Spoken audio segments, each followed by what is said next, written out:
만일 성경에서 말하는 우주 창조설이 실체 아니고 또한 예수님을 믿고 구원받아 천국 가는 것이 사실이 아니라면 예수님을 믿어 뭐합니까? 진선미를 추구하는 종교적인 삶을 살기 위함인가요? 참 아이러니한 것 아닙니까? 창조와 구원이 구라인데 그런 가짜 종교를 통해 진선미를 추구하는 것이 무슨 의미가 있겠습니까? 기독교를 뺀 모든 종교가 추구하고 노력하는 것이 이 진선미 즉 도덕성 아닌가요? 그렇다면 종교 중에 차라리 불교가 더 좋습니다. 적어도 선하게 사는 것만큼 내세가 있지 않습니까? 그런데 기독교에는 내세란 없습니다.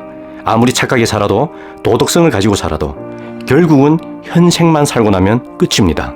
이런 종교를 믿어 뭐합니까? 아무런 종교도 없이 착하게 사는 사람들도 참 많거든요. 굳이 예수님을 믿고 교회를 다닐 필요가 있을까요? 사도 바울은 이렇게 말합니다.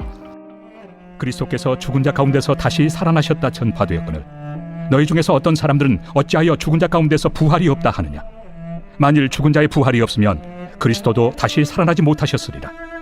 그리스도께서 만일 다시 살아나지 못하셨으면 우리가 전파하는 것도 헛것이요 또 너희 믿음도 헛것이며 또 우리가 하나님의 거짓 증인으로 발견되리니 우리가 하나님이 그리스도를 다시 살리셨다고 증언하였습니다. 만일 죽은 자가 다시 살아나는 일이 없으면 하나님이 그리스도를 다시 살리지 아니하셨으리라. 만일 죽은 자가 다시 살아나는 일이 없으면 그리스도도 다시 살아나신 일이 없었을 터이요 그리스도께서 다시 살아나신 일이 없으면 너희의 믿음도 헛되고 너희가 여전히 죄 가운데 있을 것이요 또한 그리스도 안에서 잠자는 자도 망하였으리니 만일 그리스도 안에서 우리가 바라는 것이 다만 이 세상의 삶뿐이면 모든 사람 가운데 우리가 더욱 불쌍한 자이리라. 그러나 이제 그리스도께서 죽은 자 가운데서 다시 살아나사 잠자는 자들의 첫 열매가 되셨도다.